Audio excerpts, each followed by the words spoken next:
economía institucional. Entonces,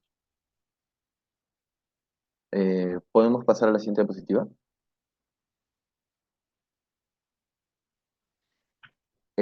La primera lectura de esta sesión es de Jeffrey Hodgson. Este texto, publicado en el 2018, es un recuento de la historia del pensamiento de la economía institucional. Para empezar, Jeffrey Hodgson intenta definir qué es la economía institucional. Pues la economía institucional está compuesta de dos términos: economía e institución. Hodgson define economía como el estudio de la producción y distribución de la riqueza y su rol en el bienestar, y define las instituciones, en un sentido muy amplio, como reglas sociales, social rules. Algunos ejemplos de instituciones, por ejemplo, el dinero, los estados-nación, los bancos, empresas, corporaciones, universidades. ¿Qué tienen en común todas estas instituciones? Que son sistemas de reglas y, por lo tanto, para la redundancia, son instituciones. Entonces, de manera de síntesis, la economía institucional es el estudio de aquellas instituciones involucradas en la producción y la distribución de la riqueza. Siguiente diapositiva, por favor. El institucionalismo tiene más de un siglo de historia en el pensamiento económico. Hodgson lo divide en 12 momentos, por así decirlo, o dos grupos de pensadores institucionales: el institucionalismo original y el neoinstitucionalismo. Es importante recalcar que esta distinción no la tomen como muy como monolítica, ¿no? Las barreras entre ambos campos eh, se solapan muchas veces. Pero bueno, el institucionalismo original surge en la primera mitad del siglo XX, eh, principalmente en los Estados Unidos. Algunos exponentes del institucionalismo original son Thorstein Veblen, que vivía a finales del siglo XIX incluso, Wesley Mitchell, John R. Commons, Clarence Ayres, John Kenneth Galbraith. Eh, el institucionalismo original planteaba una oposición, por así decirlo, a la visión marginalista y la abstracción de las preferencias. Ya lo abordaremos con mayor detenimiento más adelante. Pero es una visión, digamos, que aborda el aspecto más colectivo y contextual de la economía. Entonces, a manera de síntesis, podemos decir que estos pensadores del institucionalismo original, en la primera mitad del siglo XX, enfatizaban que las decisiones del ser humano están influenciadas por la cultura y los cambios institucionales. Eh, el institucionalismo original mantuvo su relevancia durante la Segunda Guerra Mundial, eh, pero fue paulatinamente perdiendo relevancia frente a la matematización de la economía. Sin embargo, se mantenía vigente, por ejemplo, con Galbraith. A diferencia de otras tendencias en la economía, de otras corrientes, donde la preferencia de los individuos está dada, en el institucionalismo, y esto aplica para el institucionalismo original y el institucionalismo, las preferencias del individuo se ven afectadas por las instituciones y la cultura. Es decir, son contextuales. Los sujetos no tenemos preferencias y gustos que se mantengan en el tiempo, o sean simplemente decisiones individuales. Están situadas en un contexto cultural, en un contexto institucional, que las influye y que a su vez los sujetos influimos a esas instituciones. Eso lo podemos ver, por ejemplo, en los trabajos de Veblen, que enfatiza el rol de lo cognitivo en las preferencias, o Galbraith. Entonces, dentro de ese enfoque a sí mismo, es importante señalar que no es monolítico, es decir, el sujeto no está atado a las instituciones, sino por el contrario, el sujeto también tiene agencia en la medida en que puede crear y cambiar esas propias instituciones, lo que planteaba Common también. Asimismo, es importante señalar que en este enfoque los individuos no somos homogéneos, diferimos unos de otros y eso también está relacionado al contexto. Es importante señalar que los miembros del institucionalismo original no eran exclusivamente institucionalistas, participaban de otros enfoques económicos. Y el institucionalismo influyó en muchas otras corrientes de la economía. Como les había mencionado anteriormente, a mediados del siglo XX, eh, la economía tiende a matematizarse y se fue dejando de lado paulatinamente el análisis o el rol que las instituciones cumplían en la economía. Posteriormente, ya a partir de la segunda mitad del siglo XX, sería reintroducido como una variable que explica el, el comportamiento económico, por ejemplo, entre otras cosas, el crecimiento económico. Entonces, por ejemplo, Douglas North plantea que el crecimiento económico entre el siglo XVII y XIX no se debía tanto al desarrollo tecnológico, como se había pensado hace entonces, sino también a, por ejemplo, la disminución de la piratería en el comercio internacional o en la construcción de los puertos. En ese sentido, los estados-naciones fueron actores fundamentales para explicar el crecimiento económico durante estos siglos. Siguiente diapositiva, por favor. Y es justamente con esta recuperación con North como uno de los exponentes que aparece el neoinstitucionalismo. Entre sus principales exponentes tenemos a Coase, a North, a Williamson. A mediados de los 60, 70, 80, con la reintroducción del institucionalismo en la economía, aparecen también nuevos conceptos, como el costo de transacción. Y los propios pensadores de este momento empezaron a considerar a ellos mismos como neoinstitucionalistas. Como les había explicado antes, el ejemplo de North es interesante porque eh, podemos explicar el crecimiento dentro de este periodo tan clave de la historia de la humanidad, siglo XVII y XIX, no solamente en función de la producción, sino también en la constitución de puertos, ¿no? En la capacidad de tributar, en la capacidad de controlar la piratería, en asegurar las redes de comunicación, en la construcción de infraestructura en general, en la unificación de cuerpos legales, por ejemplo. En esta época surge el concepto de costo de transacción, es muy importante, a grandes rasgos, y no quiero entrar muy en detalle en esta parte con los conceptos. El costo de transacción se puede pensar como el costo de negociar y hacer cumplir los contratos. El neoinstitucionalismo no rechaza el análisis matemático, pero debido a que se enfoca principalmente en aspectos relacionales y cualitativos, se vuelve un poco difícil de modelar matemáticamente. De nuevo quisiera recalcar que las fronteras entre la antigua y la nueva economía son borrosas. Tiene mucho que ver en cómo se definían estos propios investigadores.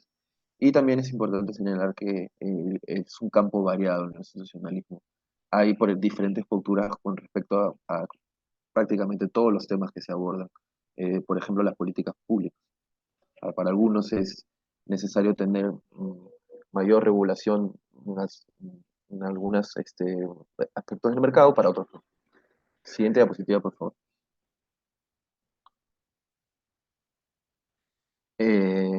Hodgson, para poder aterrizar un poco el pensamiento institucional, plantea la relación entre el desarrollo institucional y el desarrollo económico, que es fundamental en el análisis institucionalista.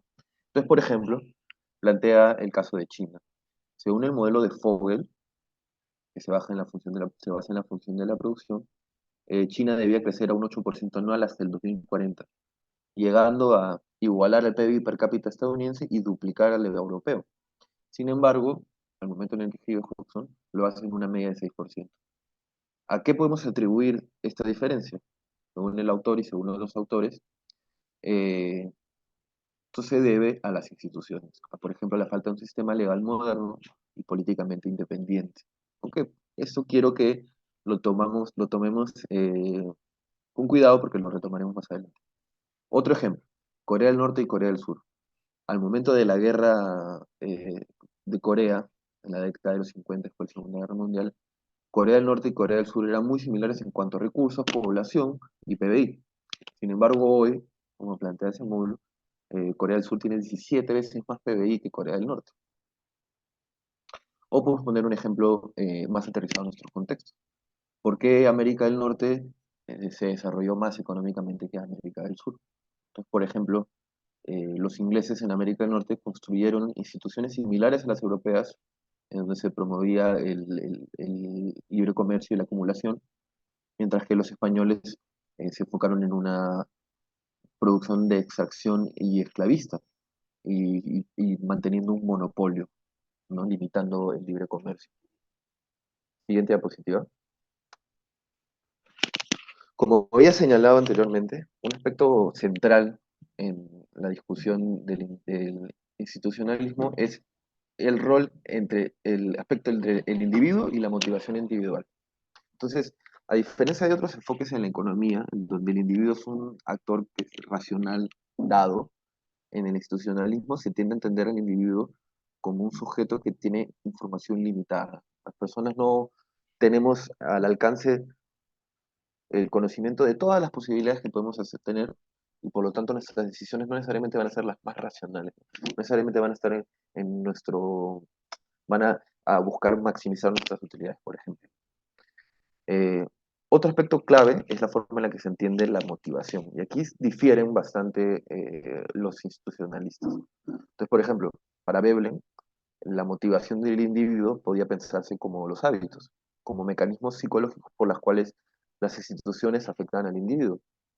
Para North, que es neoinstitucionalista, en una línea similar, la ideología y otros factores cognitivos enmarcan los pensamientos y preferencias en contextos institucionales y culturales específicos.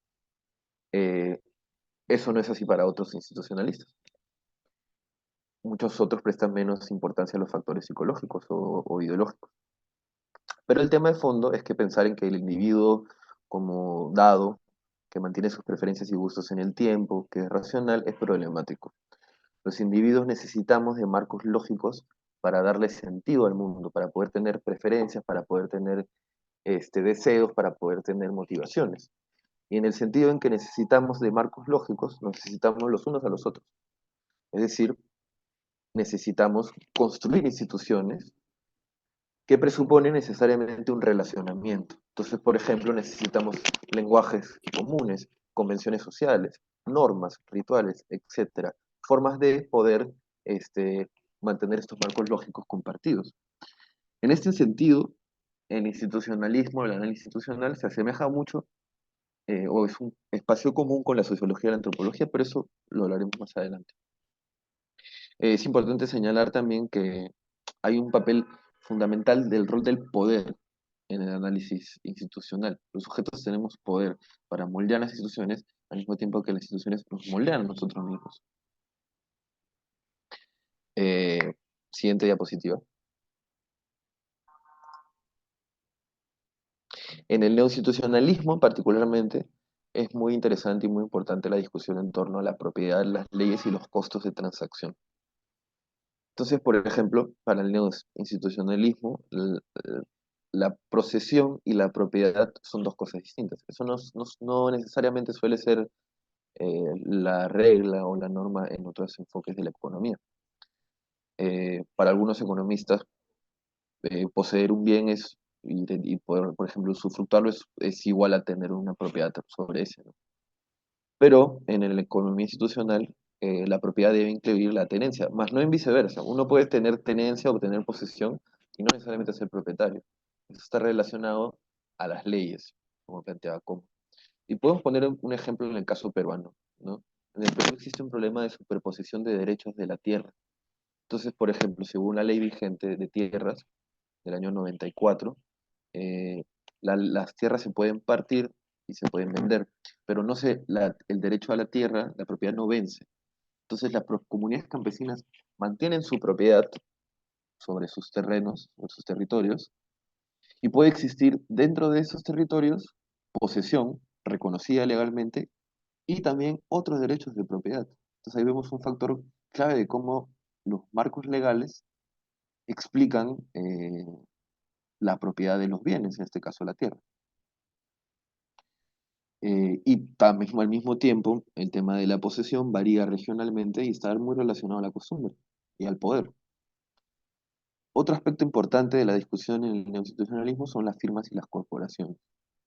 Eh, de la manera en la cual las leyes, los marcos legales, son marcos de acción para las agencias o las corporaciones. Podemos pensar, por ejemplo, eh, en el caso del Club de la Construcción, ¿no? La medida en la cual moldearon algunas instituciones, algunos marcos legales para poder beneficiarse, y les dio ciertas posibilidades que de lo contrario no hubieran tenido. Otro aspecto importante, como ya lo había hablado antes, y lo voy a repetir, es el costo de producción. Siguiente diapositiva. Bueno, Hobson cierra el artículo planteando algunas líneas por las cuales debe, digamos, continuar el futuro de la economía institucional, el cual él considera que va a seguir, ¿no? En primer lugar, es necesario tener una mayor claridad conceptual, llegar a puntos en común. También es importante poder explicar o seguir explicando y agregar información a eso, el cambio institucional, cómo las instituciones cambian a lo largo del tiempo.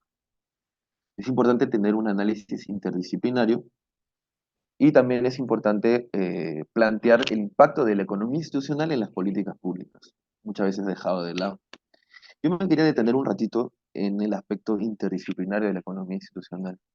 Eh, yo soy antropólogo, como me había presentado en un inicio, y para mí la economía institucional es un espacio de diálogo común entre otras disciplinas de la ciencia social. Es muy interdisciplinario en ese sentido. ¿Por qué? Por ejemplo, la sociología y la antropología han abordado extensamente el rol de las instituciones desde sus inicios hasta la actualidad. En cada una de sus disciplinas, con las evidencias sociológicas o etnográficas del caso, los conceptos alrededor de las instituciones han variado en el tiempo, se han retomado, se han dejado de lado. Por ejemplo, en el caso de la antropología, que es en el cual yo estoy más acostumbrado o tengo mayor conocimiento, podemos ver el rol de las instituciones para explicar la racionalidad económica en sociedades que no tienen mercado, como es el caso de Marcel Mauss, que plantea la economía de la reciprocidad del don eh, y el Kula. No me voy a detener mucho en eso, pero es interesante. Otro libro fundamental para la antropología de las instituciones es de Mary Douglas, Cómo piensan las instituciones, en donde la autora, a partir de su experiencia etnográfica, plantea que las instituciones tienen una racionalidad propia. Eso es algo que de alguna manera tiene un punto en común con la discusión de la economía institucional, pero, no pero lo lleva al campo, digamos, de la etnografía. Entonces, por ejemplo, las instituciones piensan, es decir, entre comillas, piensan, tienen su propia lógica y racionalidad. Pueden percibir su propia subsistencia aun cuando eso esté en contra de los deseos y necesidades de los individuos y el colectivo. Podemos pensar en algunas instituciones políticas como el Congreso, que tienen muy poca legitimidad y miembros que están en contra o que quieren reformarla y aún así no se logra cambiar. ¿No? Ahí es importante el concepto del pensamiento de grupo. O por ejemplo en la sociología, uno de los autores más importantes que aborda el institucionalismo es Pierre Bourdieu, que plantea el concepto del campo social. No me quisiera detener en esto, pero sí me gustaría hacer un énfasis en que Hodgson cuando plantea el análisis interdisciplinario, yo creo que lo que está diciendo, nos está invitando es a leer también lo que otras disciplinas están planteando sobre las instituciones y llegar a puntos en común y discutir justamente desde esas diferentes perspectivas cosas concretas y sus consecuencias concretas, por ejemplo, en las políticas públicas. Entonces, yo quería poner algunos ejemplos que luego podríamos abordar en las discusiones para de alguna manera aterrizar el pensamiento institucional a casos concretos y ya dejar de lado lo muy abstracto, ¿no? Entonces, pasemos a la siguiente diapositiva. Acá tenemos un ejemplo, siguiente, por favor, de regulación ambiental. Parece dos continentes totalmente distintos, ¿no? ¿Cómo puede ser la barrera tan clara? A la mano izquierda tenemos Haití y al lado derecho tenemos República Dominicana. Son dos países que se encuentran en la misma isla, dos países muy pequeños con una historia común, pero en los últimos siglos ha diferido bastante. Y eso podemos ver ha tenido un impacto en los ecosistemas. Al frente tenemos el mismo ecosistema, el mismo bosque, pero en virtud de la capacidad del Estado dominicano y el Estado haitiano de regular sus bosques y de poder imponer una política de regulación ambiental, tenemos un impacto diferenciado. Ese tiene un impacto económico evidente en las comunidades que viven ahí, en la capacidad del Estado de aprovechar esos recursos ecosistémicos, eh, en el mantenimiento de los propios recursos ecosistémicos, etc. Siguiente diapositiva. Mira, acá tenemos un ejemplo de urbanismo. Eh, Aquí podemos ver cómo las instituciones han marcado el desarrollo de nuestras ciudades. Esto es un fenómeno común a todas las grandes capitales latinoamericanas. De hecho, hay un libro muy interesante que se llama Ciudad de Muros, de una socióloga brasileña que aborda esta problemática.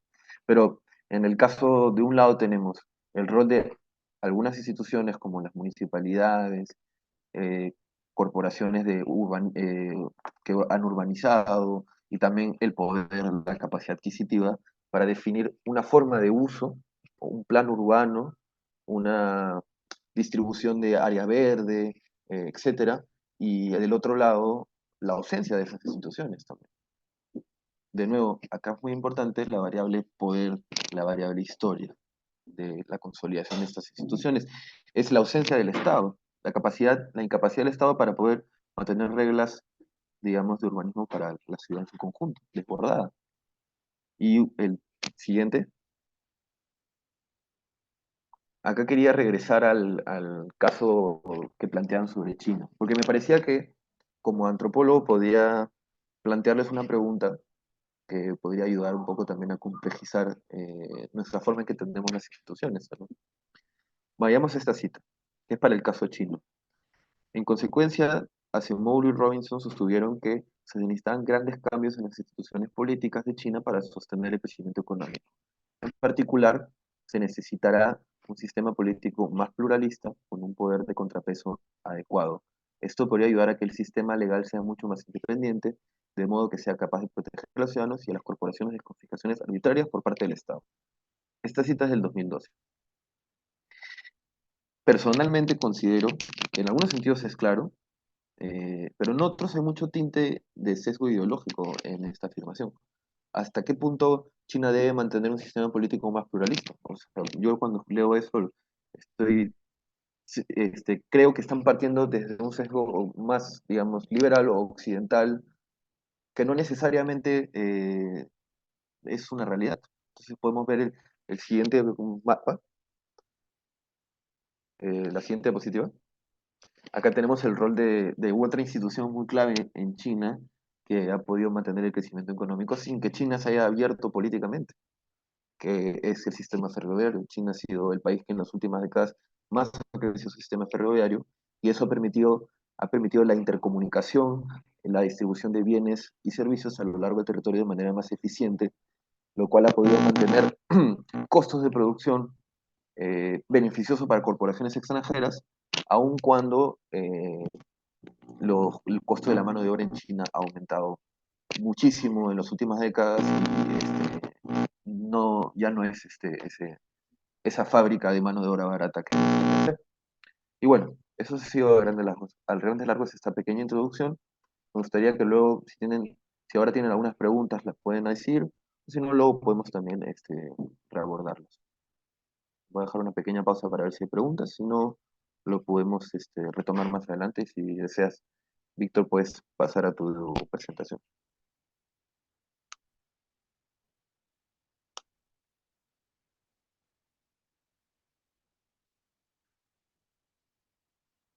Adelante. Sí, hola, estoy tratando de prender la cámara, pero no quiere prender. Mm, yo creo que es esto, no es esto. Allá. Y a ver, ya, perfecto, creo que lo sé. Vamos a agrandar acá la pantalla. Buenas con todos, mi nombre es Víctor, soy economista y bueno, voy a tratar más que todo la segunda parte que trata sobre la perspectiva de Karl Polanyi, ¿no? Su crítica a las instituciones de la economía de mercado, ¿no? Sin embargo, antes creo que es importante desarrollar algunas ideas sobre justo esta idea de la discusión de la frontera entre como ya se ha dicho, la economía original y la nueva economía institucional, ¿no? Creo que la perspectiva de Hodgson de alguna forma es prácticamente plantea la idea de que es muy borroso, difuso, ¿no? La frontera y trata también de reconciliarlo, ¿no? Hay otras perspectivas, ¿no? Como que otros papers, ¿no? Ahí más adelante les muestro el nombre, ¿no? En donde no creen ello, por ejemplo, ¿no?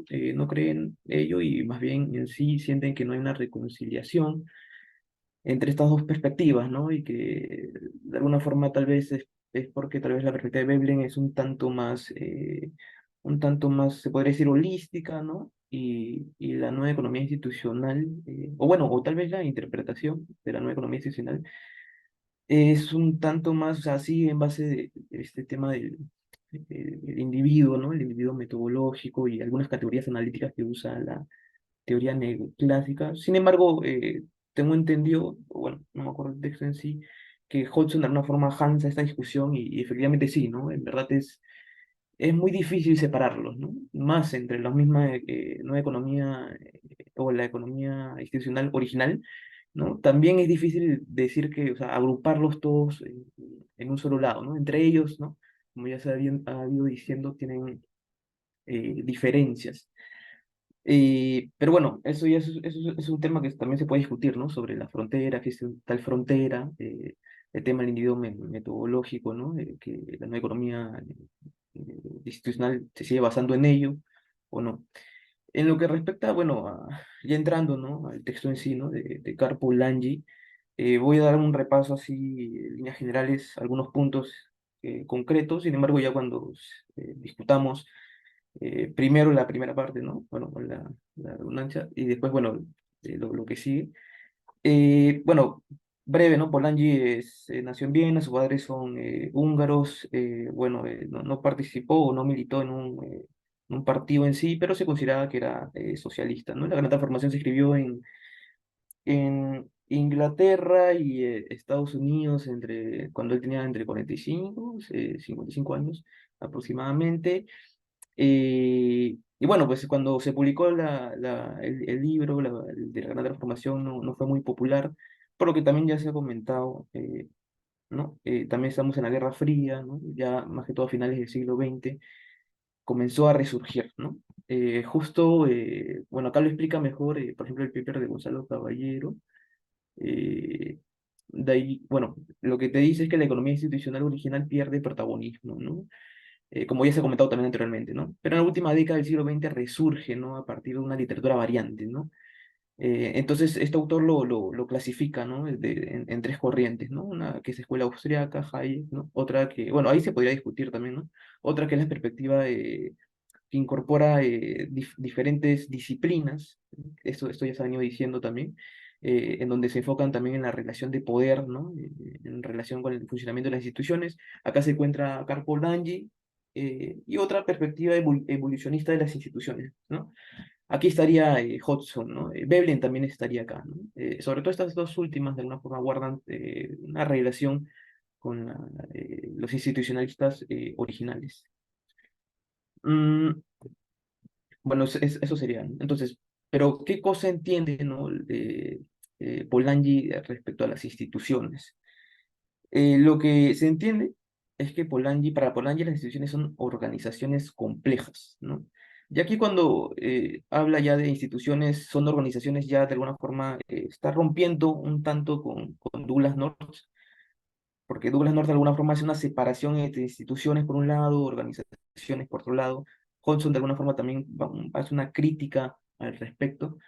Pero bueno, para Polanyi las instituciones son organizaciones complejas donde se encuentran las tradiciones, los ritos, las religiones, la cultura, en fin. Es más, para Polanyi, ¿no? Dentro del lenguaje de North, donde separa las instituciones informales y las instituciones formales, para Polanyi las instituciones formales es como que es tinta en papel, ¿no?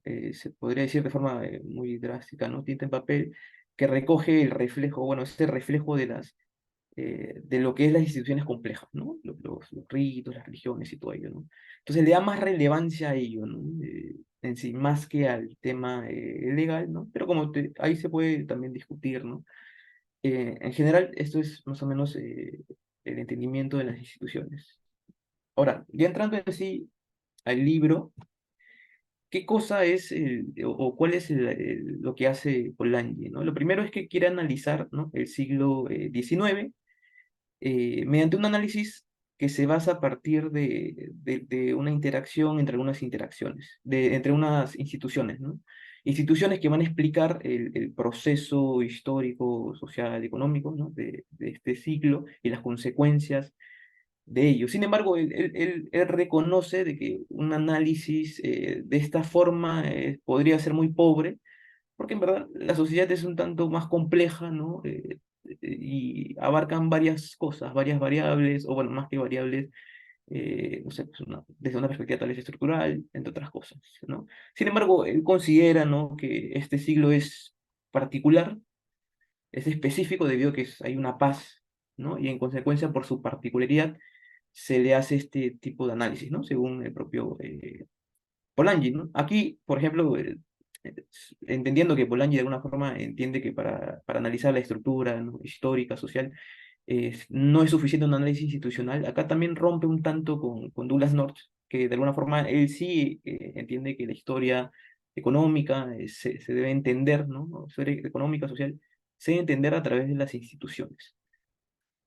Eh, bueno, entonces, ¿qué es lo que plantea de alguna forma, o bueno, un punto en particular que plantea Polanyi? Es que durante esta civilización, ¿no?, la organización económica, social, fue una organización de alguna forma que se basó sobre todo, ¿no?, en una institución, ¿no?, que es la economía de mercado. La sociedad de alguna forma fue, no sé, bueno, subordinada, se podría decir, ¿no?, a la institución de la economía. Eh, entonces, esto tiene consecuencias, ¿no? Pero prácticamente lo que dice también Polanyi, ¿no?, es cómo llegamos ahí, es porque, bueno, la extensión del comercio junto a la revolución de la máquina compleja y la especialización impulsó la mercantilización del trabajo, la tierra y el dinero. Entonces, Polanyi acá lo entiende como mercancías ficticias, ¿no? Para Polanyi las mercancías, bueno, son aquellos que de alguna forma se va a vender, ¿no? Se va a obtener un beneficio, pero su objetivo de la mercancía es vender, ¿no? Así es como lo entiende Polanyi. Sin embargo, el tema del trabajo, la tierra, el dinero, no es así, ¿no? No, su objetivo no es venderse, ¿no? Guarda otras cosas, ¿no? Guarda, por ejemplo, el trabajo es una actividad del ser humano que guarda la esencia del ser humano, la tierra por otro lado también, ¿no? El dinero, bueno, en fin. El asunto es que no son mercancías normales, ¿no? Son mercancías ficticias. Pero si se trata, ¿no?, que es lo que de alguna forma quiere, causa, o bueno, genera las instituciones económicas, es tratarlas como mercancías en sí. Para Polanyi eso es una utopía, ¿no? Porque la sociedad no va a dejar que el trabajo, la tierra y el dinero se transformen, sobre todo el trabajo de la tierra, en meras mercancías, ¿no? Va a haber una contrafuerza, ¿no? Y bueno, más o menos por ahí va Polanyi, ¿no? Acá, por ejemplo, el trabajo como mercancía, ¿no? Si se considera como mercancía, sería organizado por el mercado autorregulado, ¿no? La deformación del trabajo como mercancía hace que ésta se mueva bajo los movimientos de la oferta y la demanda, usando y desusando la fuerza del trabajo a su antojo, ¿no? El ser humano, el trabajo y su entorno pierden sus anteriores reglas culturales, tradicionales, etcétera, ¿no? Sirven como mercancías en una economía de mercado, ¿no? Entonces se pierde, ¿no?, la esencia de lo que es la tierra. Al respecto, por ejemplo, yo quería mostrarles, es de otro texto eh, de, de Carlos Javier Maya Ambian, Actualidad de la crítica de Carl Polanyi a la sociedad de mercado, ¿no? Y bueno, hay algunas citas que, por ejemplo, acá dice, ¿no? La contestación del jefe Seattle al presidente de los Estados Unidos en 1855 a su propuesta de la compra de los terrenos ocupados por los indígenas comandados por el jefe Piel Roja, ¿no? Piel Roja responde, ¿no? ¿Cómo se puede comprar o vender el cielo o el calor de la tierra? Esa es para nosotros una idea extraña. Si nadie puede poseer la frescura del viento ni el fulgor del agua, ¿cómo es posible que usted se proponga comprarlos? Cada pedazo de esta tierra es sagrado para mi pueblo. Cada rama brillante de un pino, cada puño de arena de las playas, la penumbra de la densa selva, cada rayo de luz y el zumbar de los insectos son sagrados en la memoria y vida de mi pueblo. La savia que recorre el cuerpo de los árboles lleva consigo la historia del piel roja. Entonces acá más o menos, bueno, demuestra que la tierra no es entendida como una mercancía. Es diferente, es completamente diferente, ¿no? De la misma forma, bueno, acá más abajo también te habla en la lectura de Los Miserables, eh, obra del inmortal y colosal Víctor Hugo, ¿no? Te dice que, por ejemplo, un personaje, ¿no?, de Jean Valjean, abrumado por su situación económica como desempleado rompe el cristal de una panadería y roba un pan para alimentar a sus pequeños sobrinos. La justicia lo condena a 5 años de presidio, que se convierten en 19 a causa de sus repetidos intentos de fuga. Valjean reflexiona sobre su situación y se cuestiona si es justo que él, trabajador, ¿no? Carezca de trabajo, ¿no? Bueno, prácticamente ese punto te dice de que, o sea, si el trabajo no es como una mercancía y se mueve en estas volatilidades, ¿no? O sea, no es como una mercancía, ¿no? Que tú la puedes guardar, la puedes botar, ¿no? Y no hay ningún problema, ¿no? Cuando las fuerzas de la demanda y la oferta hacen de que tengas que botar mercancías o guardarlas en un almacén. El ser humano no es así, ¿no? Tú, cuando no quieres mano de obras o tienes que despedir, pues bueno, no es simplemente despedirlo ya, ¿no? Es toda una vida, en fin, ¿no? Es una existencia, ¿no? Una experiencia del ser humano. Entonces, prácticamente, más o menos, es como que para ir entrando a qué se refiere Polanyi cuando se quiere decir que se está forzando esta mercantilización del trabajo y la tierra, ¿no? Y bueno, ahí se termino, ¿no? Esta parte, ¿no? Porque en verdad Polanyi es muy amplio, como ya, si, ya lo han visto, que ya lo han leído, ¿no? Aborda un montón de temas. Acá traté de tocar algunos. Y bueno, pues pasaré ahora a la Douglas North, ¿no? Que él está dentro de la perspectiva de la nueva economía neoclásica. No, nueva economía institucional, disculpen. Bueno, para Douglas North, ¿cómo surgen las instituciones? Sin entrar tanto en eso, así rápido, ¿no? Bueno, las instituciones de alguna forma responden, ¿no? al alto costo de transacción, ¿no? La sociedad, ¿no? Interactúa, las personas interactúan, ¿no? Hacen transacciones. Sin embargo, debe de existir algo, ¿no? Algo que quite la incertidumbre, ¿no? Que, por ejemplo, una persona le da un préstamo a otra persona, ¿no? ¿Cómo sabe que le va a devolver, ¿no? Entonces deben existir reglas. Estas reglas, por ejemplo, pueden ser informales, ¿no? Tú le prestas a alguien que, no, que es de tu misma religión, por ejemplo, ¿no? Que va a creer en el mismo Dios y tú como que sientes de alguna forma que es como que tu hermano de la iglesia. Entonces, te quita la incertidumbre, se podría decir, ¿no?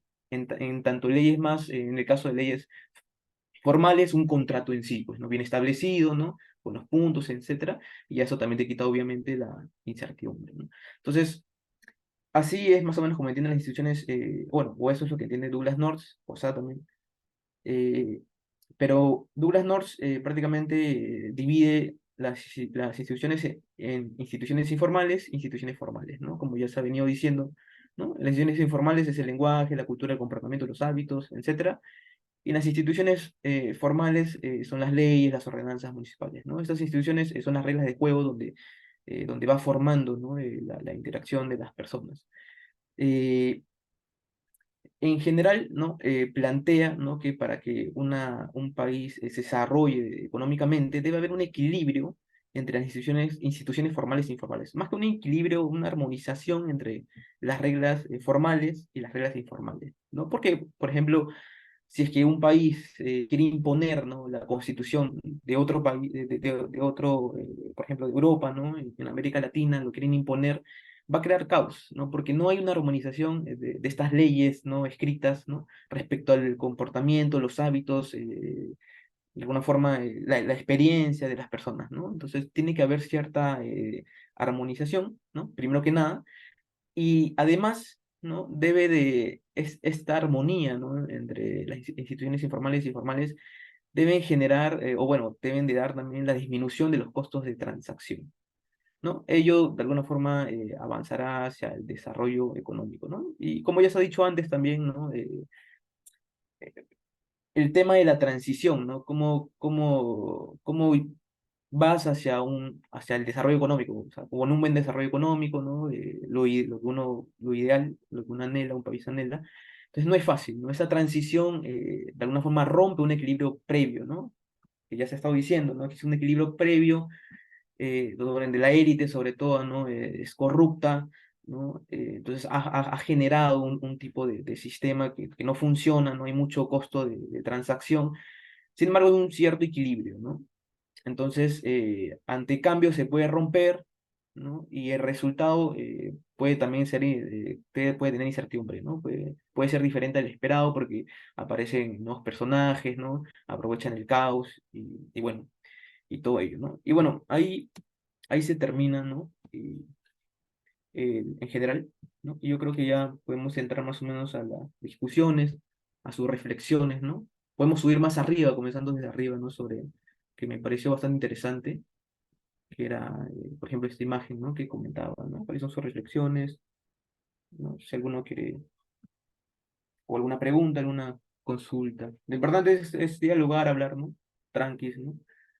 Ver que... Ah, pueden Ujú, hacerla desde el chat también si desean. No tienen que claro. abrir su micrófono.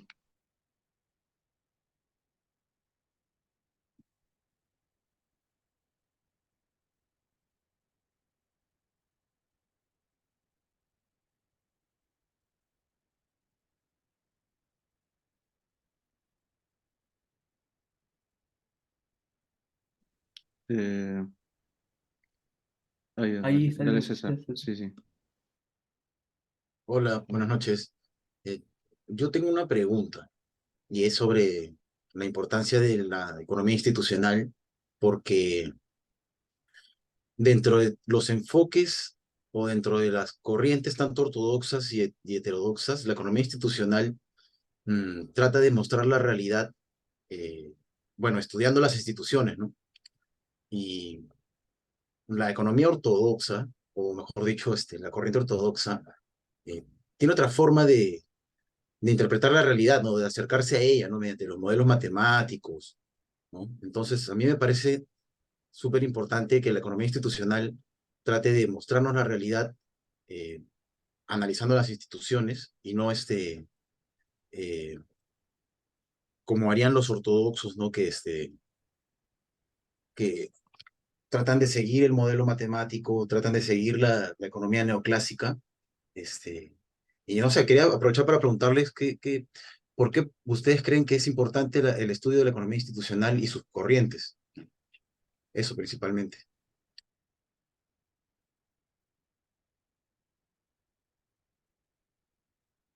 Vale, yo comienzo, de ahí ya, bueno, normal, Sí, normal. sí, hay también una pregunta en el chat que también está buena, que es en qué sentido el dinero es una mercancía ficticia, ¿no? Polanyi como que toca este concepto de mercancía ficticia y bueno, ahí hay un debate, ¿no? También. ¿Cómo es que Polanyi ve el dinero? Vale, está bien. Vayamos primero con la primera pregunta y después vamos con la segunda, que sí, ¿no? Una pregunta un tanto como dices, como tú se podría decir, compleja, ¿no? Hay un debate. Bueno, pero pasando a la primera pregunta, bueno, brevemente quería decir de que efectivamente las instituciones como que son importantes, te hacen ver un tanto mejor, ¿no? La realidad. Sin embargo, recogiendo también la sesión pasada, ¿no? Con el tema del pluralismo, ¿no? Es verdad, ¿no? Que sobre todo la nueva economía institucional, es cierto que, ¿cómo se llama? Que de alguna forma es pluralista, por así decirlo, ¿no? O sea, te da una perspectiva distinta de la ortodoxia. ¿Qué pasa? Que, por ejemplo, hay un texto de Glave, ¿no? Con Jaramillo, donde hace una revisión de literatura de las instituciones, ¿no? En el Perú, ¿no? Y parte de un marco teórico, un marco analítico, diré, de la nueva economía institucional, ¿no? Y bueno, ahí en los primeros párrafos señala que Posada, más o menos, Posada, ¿no? Prácticamente te dice que, bueno, el objetivo de la nueva economía institucional es de alguna forma salvar, ¿no? La economía neoclásica, ¿no? Es de alguna forma tratarla de que, ¿cómo se llama?, que vea un tanto la realidad mejor, pero que en sí, ¿no? Las categorías analíticas, o bueno, los elementos centrales de la economía ortodoxa, neoclásica, siguen ahí, ¿no? Es más, ¿no? El mismo Gleb dice que, bueno, la nueva economía institucional recoge las categorías analíticas de la economía neoclásica, ¿no? Como el individuo metodológico, ¿no? La optimización, entre otras cosas, ¿no? Y es más, ¿no? En el caso de Norse, ¿no? Hodgson también lo critica no directamente a Norse, sino a la interpretación que tienen de Norse. Porque usualmente cuando uno busca videos, ¿no? O respecto a qué piensa de Norse, es totalmente diferente, ¿no? Le hacen más énfasis necesariamente al tema normativo, ¿no? Y tienen la idea de que, bueno, la solución es, bueno, implementar las leyes, ¿no? Cambiar las leyes, ¿no? Y ya está, ¿no? Y se soluciona el asunto, ¿no? Sin ver el otro lado, ¿no? El tema de las instituciones informales, ¿no? Eso quería Mm, decir, ¿no? Más que nada, ¿no? Al respecto no sé qué dices. yo también quería agregar un par de cosas. Bueno, primero la que nos han puesto el chat, creo que la respuesta es bien puntual. El dinero es una mercancía ficticia en tanto no ha sido creada para ser vendida en el mercado. Es un medio de intercambio. Con respecto a la pregunta de César, a mí me parece interesante la economía institucional, sobre todo por lo que plantea Hodgson, de que no se trata de un enfoque que se base en un concepto o en un modelo. No está partiendo de una presuposición, está haciendo el ejercicio de abordar la realidad de manera, digamos, eh, no más objetiva, por así decirlo, o no objetiva, ¿no? Pero mirar las cosas como se nos están presentando. Y eso en el contexto de la discusión entre ortodoxia y heterodoxia en la economía, me parece que el institucionalismo puede ser una suerte de puente, ¿no? Como decía Víctor, no necesariamente es una crítica a la economía neoclásica, mucho puede verse también como una forma de salvarla, pero también puede ser puede ser radicalmente opuesta también. Y yo como antropólogo me parece interesante porque incluso esta discusión entre ortodoxos y heterodoxos no existe en la antropología, por ejemplo, ¿no? Yo creo que eso tiene que ver mucho con el paraguas matemático que la economía ha ido formando alrededor de su disciplina, que la ha ido apartando de otros tipos de saberes, de la discusión de otros especialistas de las ciencias sociales. Entonces, el institucionalismo es una suerte de puente, al menos para mí, y en eso para mí recae mucho de su valor, ¿no? Permite aterrizar estos modelos matemáticos en contextos concretos, pero también permite que el análisis cualitativo de estos contextos concretos pueda entrar en diálogo con estos modelos matemáticos también. Bueno, eso. Creo que Gian, ahí creo que ibas a mencionar algo también de las mercancías ficticias respecto al dinero. Ah, sí, o sea, che, de lo que, o sea, no he leído muy bien, pero o sea, el dinero, Polanyi me parece que ve el dinero como una institución que surge desde mucho antes que, por ejemplo, alguien que lo examina como Marx, ¿no? Entonces, eh, prácticamente la gran transformación trata de eso, ¿no? De como que una elaboración de cómo es de que estas mercancías fueron tratadas antes y después del capitalismo, ¿no? En ese sentido, Nancy Fraser creo que tiene un texto chévere que compara más o menos las dos perspectivas marxistas, y la de Marx y Polanyi, donde trata ese tema, ¿no? Incluye el dinero. Pero es interesante, ¿no? Yo Obviamente quisiera, hay... sí, sí, sí, dale. ah, no, que Eh, en la misma línea de lo que planteas, que el dinero antecede, digamos, estas relaciones de mercado, hay un texto de David Graeber que es la historia de la deuda, donde incluso él plantea que la deuda antecede al dinero, y que de hecho son instituciones que vienen de mucho tiempo atrás, ¿no? Han tomado esta forma ahora, pero no se han creado en ese contexto, digamos, de relaciones de mercado. Claro, sí, sí, sí. Es más, ahí todo, hay una línea antropológica, ¿no? Pero obviamente está bien, ahí difiere totalmente con Marx, ¿no? Entonces, eh, ahí sí hay toda una polémica, pero bueno, estaría bien que vayan y chequen algunos de esos textos también de Graeber para ver la otra vista, ¿no? El punto de vista. Me parece muy interesante tu pregunta, Jennifer, porque creo que eso apunta mucho al tema de los marcos legales, ¿no? Y también a la forma en la que los actores moldeamos las instituciones. Entonces, podemos pensar en una institución pública que esté marcada por la corrupción, pero ¿por qué está marcada por la corrupción? Porque son los propios individuos que interactúan dentro de ella las que generan esas situaciones. En el caso del Congreso, por ejemplo, con marcos legales que favorecen a ciertos intereses corruptos por encima, digamos, de la transparencia. Entonces, ¿cómo podría manejarse ese tema? Analizando los marcos legales, por ejemplo. Cómo ciertos marcos legales pueden beneficiar a algunos intereses económicos o a otros y de qué manera esos pueden ajustarse para una mayor transparencia. Creería, ¿no? Que podría ir por ahí una respuesta. Yo al respecto también quiero agregar que en este caso, ¿no? También se necesitaría, ¿no? Porque, o sea, al final las normas a veces lo dan ellos mismos también, ¿no? El mismo gobierno corrupto, ¿no? Y las deforma, y bueno, a veces lo que pasa ahora, ¿no?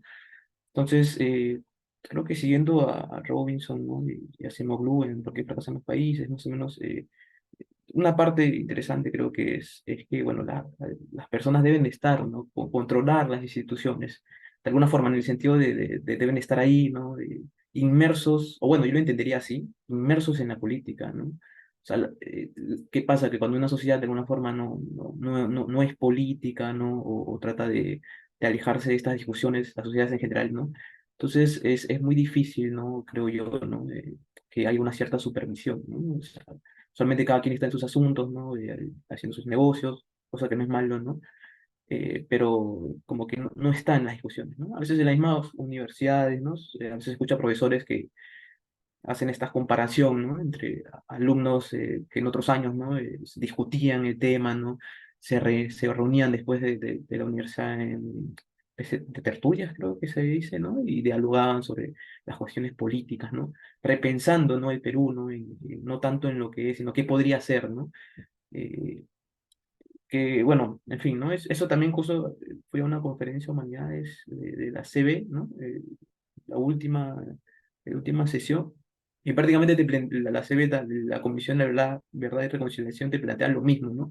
Para arreglar este problema es prácticamente el diálogo, ¿no? Estar más al tanto, o sea, ser políticos de alguna forma, o estar más inmersos en ellos, tal vez sin necesariamente ser miembro de un partido, ¿no? Pero sí estar ahí discutiendo, ¿no?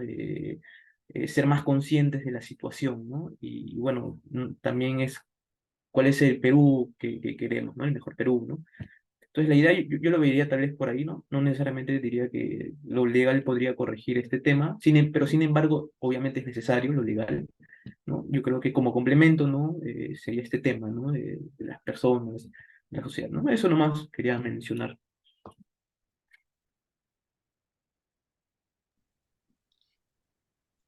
Eh, bueno, gracias, Víctor, Manuel. Mm, yo también quería agregar algo pequeño. No conozco tanto la corriente institucional, pero sé que hay algunos trabajos como Acemoglu y Robinson que ahorita hay como un boom, ¿no?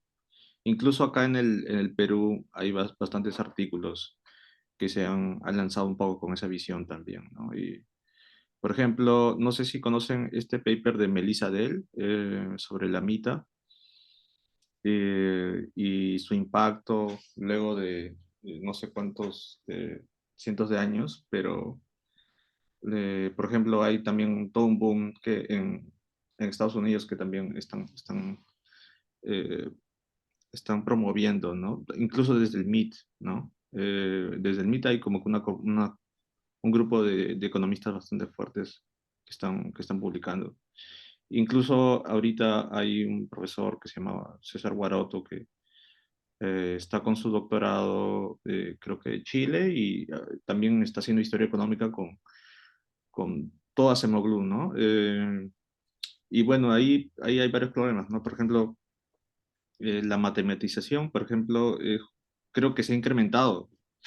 O sea, para ellos el institucionalismo económico es más modelos matemáticos. Y si revisan el sílabo y los papers de Acemoglu, se van a encontrar con apéndices muy bien, muy elaborados. No sé si bien, pero incluso que utilizan análisis real y otras cosas, ¿no? Pero se van a encontrar con notación bastante complicada, con bastantes modelos y bastante fundamentación, pero que no necesariamente tiene un poder explicativo como quizás el antiguo institucionalismo o otros papers, ¿no? Incluso hay como que todo un debate respecto a si en verdad están haciendo como que relaciones causales entre un fenómeno y otro fenómeno, ¿no? Sobre todo en historia, por ejemplo, hace poco también han lanzado un paper de si es que la reforma agraria no se hubiera dado, cómo hubiera impactado la educación, ¿no? Y ahí hacen un contrafactual, ¿no? Que es algo que les gusta hacer a los economistas. Y entonces ahí hay un abuso, ¿no? Es bien chistoso porque o sea, está bien, el institucionalismo nace como con buenas intenciones, etcétera, pero al final le vuelcan la tuerca, ¿no? Y acá hay como que expertos en hacer eso, ¿no? Y bueno, y lo mismo también han hecho con Velasco, lo mismo también han hecho bueno, el fenómeno de Sendero, lo mismo han hecho lo pueden hacer con varias cosas. Y ahí sí, no sé, es como que han abierto una caja de Pandora, ¿no? Jan, Yo, una yo, consulta. sí, Hay sí, una sí. pregunta muy interesante de Claudia que me gustaría responder brevemente.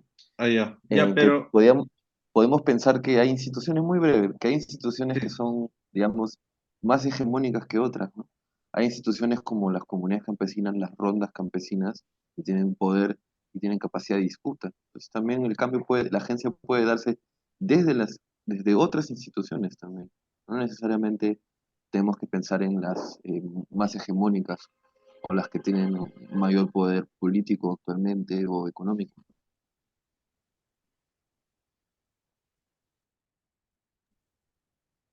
dale. Y de ahí también hay otra pregunta de Kevin. Pero, a ver, primero, Joan, creo que habla nomás, o sea, desmicréate nomás.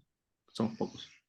Hola, Hola, hola, hola, ¿qué tal? hola. Bueno, agradecerles por su tiempo, por su exposición, estaba bien chévere realmente. Me han hecho recordar algunas lecturas que tuve hace unos años sobre institucionalismo. Así que, bueno, me pareció muy interesante la última intervención de Giam. Muy interesante esto, ¿no? Porque, bueno, o sea, yo particularmente, como, bueno, también ustedes me reflejan un poco la memoria, ¿no?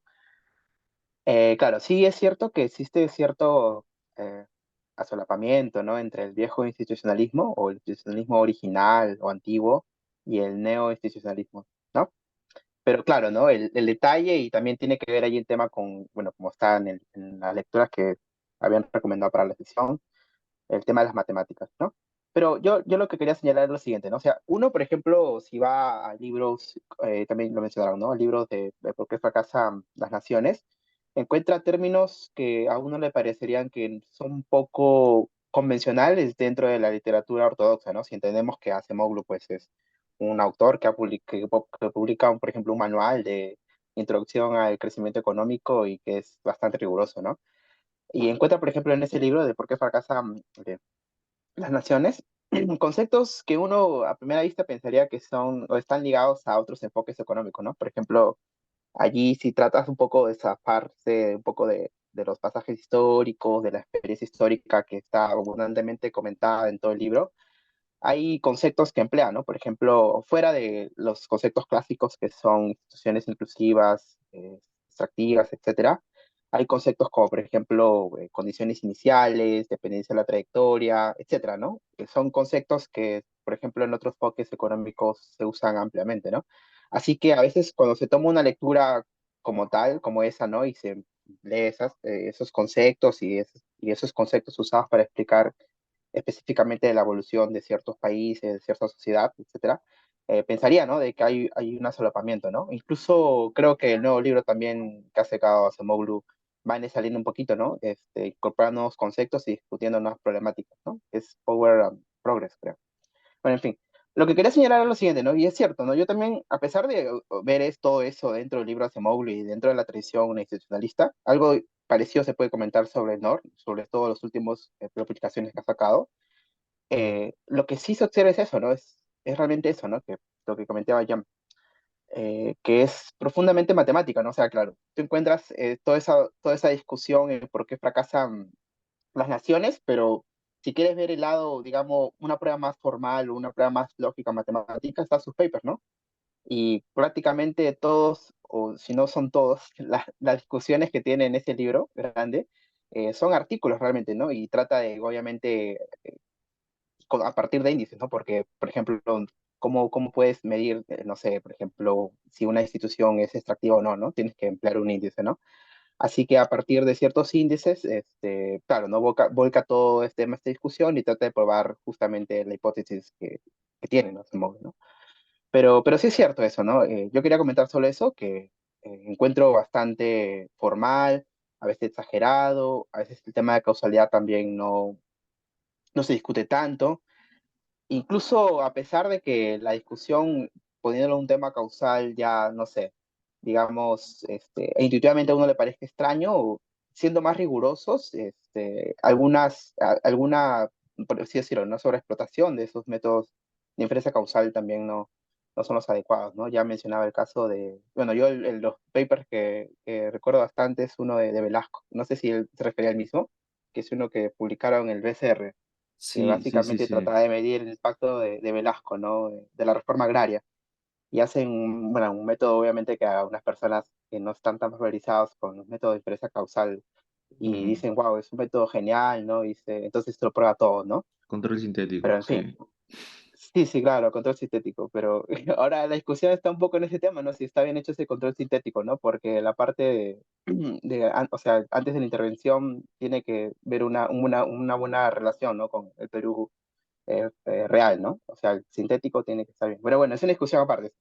Pero sí, sí, solo quería señalar esos puntos, ¿no? Para un poco tratar de comentar. Bueno, gracias. Chévere, chévere. Sí, más bien si alguien está interesado en eso, yo también estoy interesado un poco en cómo eso está afectando el impacto en los debates históricos, ¿no?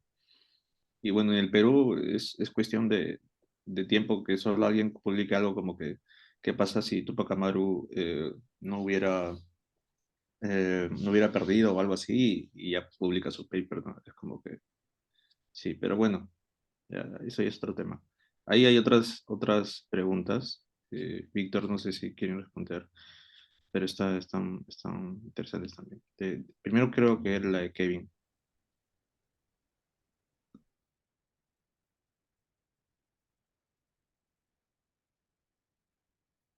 La pregunta de Kevin. Vale. Ah, ya, pero espérate. Ya, pero dijo, ¿Juan Miranda está levantando la mano o es la misma mano? No, no, está en el chat, creo. Ah, pues, ya, a ver, Ya, bueno, yo lo recuerdo. Está en la gran transformación. O sea, si lees desde el capítulo 1, todo lo que hice es como que un análisis antes del capitalismo y de cómo se configuraron este tipo de mercancías a las que al final él les llama mercancías ficticias y cómo el mercado desnaturaliza estas mercancías y crea al final esto que le dice, ¿cómo le dice? Doble movimiento. Tiene una teoría de las crisis, ¿no?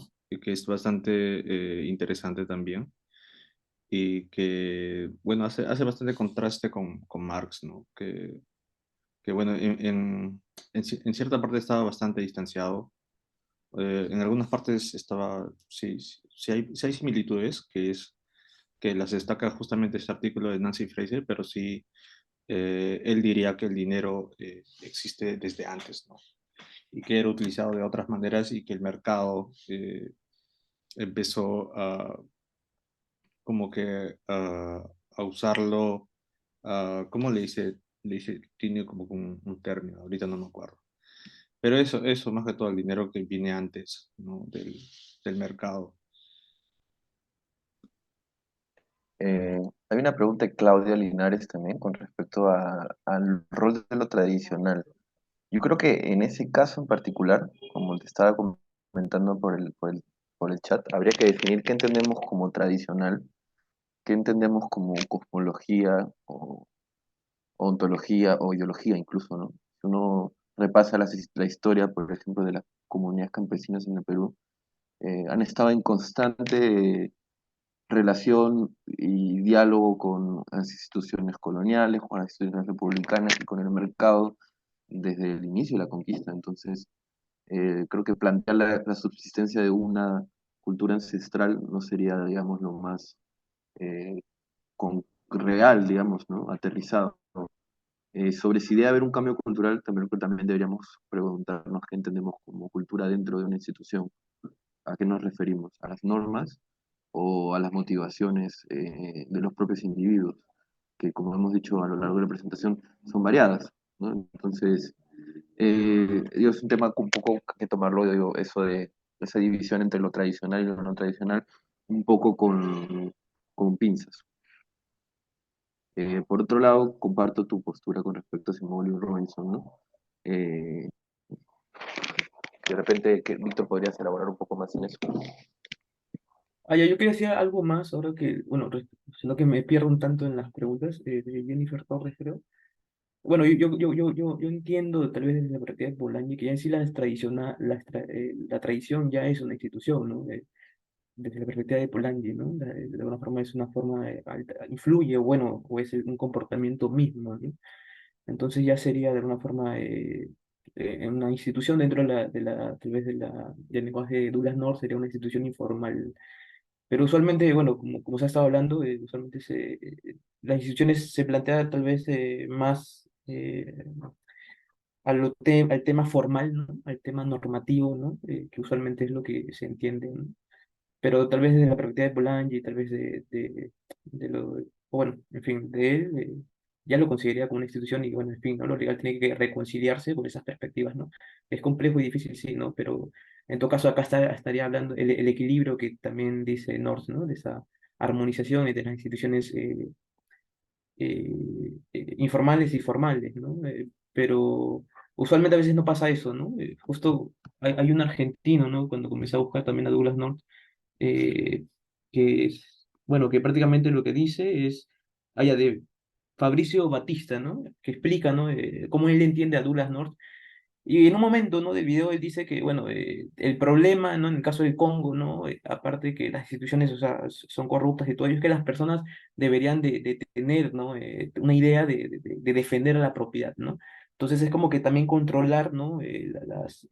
Sus tradiciones, o su forma de entender el mundo, sus ideas, ¿no? Entonces, porque están mal, ¿no? Su forma de pensar, de ver el mundo está mal, y la forma que debería ser es tal, ¿no? Entonces, hay algunos que plantean eso, pues, ¿no? Entonces, en fin, ¿no? Bueno, respecto a la pregunta de Claudia, ¿no? Por un lado, Semoglu y Robinson nunca me terminaron de convencer porque ellos obvian la localización de los países en el sistema inmune. En otras palabras, podría pensarse que obvian las instituciones macro porque favorecen instituciones micro. No sé qué piensan los demás. Bueno, bueno, supongo que es un tema también discutible, ¿no? En general han habido, bueno, han habido varias críticas, ¿no? Sobre cómo hacen este relato histórico, ¿no? Porque al fin de cuentas parten ya desde una perspectiva, ¿no? En cómo lo entienden también las instituciones, ¿no? Acemoglu y Robinson se ubican obviamente en la nueva economía institucional, ¿no? Más con lo que los papers, ¿no? De Acemoglu, entre otras las formulaciones matemáticas que todos ellos dicen, o sea, corresponden que en verdad no se alejan, ¿no? O sea, no se alejan en sí volviendo al tema de la ortodoxia, ¿no? La pregunta, bueno, acá me lo montón, no sé, pues, para Polanyi, ¿en dónde se puede encontrar la génesis de historia bajo la cual se construye el dinero como mercancía? Bueno, ahí creo que están los capítulos 4 en los capítulos 4 o 5 me parece, ¿no? Pero ahí ya respondieron. Mm, Pero no hay problema porque vamos a tener una segunda sesión, entonces ahí de todas maneras pueden como que podemos retomar esos temas para la próxima, ¿no? claro, y si pueden, el micrófono, porque yo a veces como que me pierdo un tanto en las conversaciones, sería bacán si lo dicen en el micrófono, no sé, normal. Sí, pues, me imagino que, bueno, en fin, ¿no? Sería genial. Cosa que así ya como que hay un diálogo y normal, pues, ¿no? Un diálogo tranquilo, ¿no? Eso. Ujú. Acá las preguntas en sí se pueden seguir en el chat, ¿no? Como dice Jean, ¿no? Ahí también pueden plantear las preguntas y ellos volver a plantearlas, ¿no? Para ya discutirlas también, ¿no? Total, ese también es el propósito del chat, ¿no? Y eso, pues creo que no sé qué piensa Jean. Ahí lo dejamos, continuamos. Ah, sí, sí, está bien. Más bien, eh, aún no está muy claras las lecturas de la próxima sesión, pero ahí Manuel nos va a decir, nos va a confirmar el viernes. Y algo rápido nomás, un sondeo nomás. ¿Está bien los miércoles o jueves? Porque, o sea, estaba estipulado que iba a ser miércoles, pero las dos primeras fechas era jueves, pero no sé, ustedes ahorita que están acá,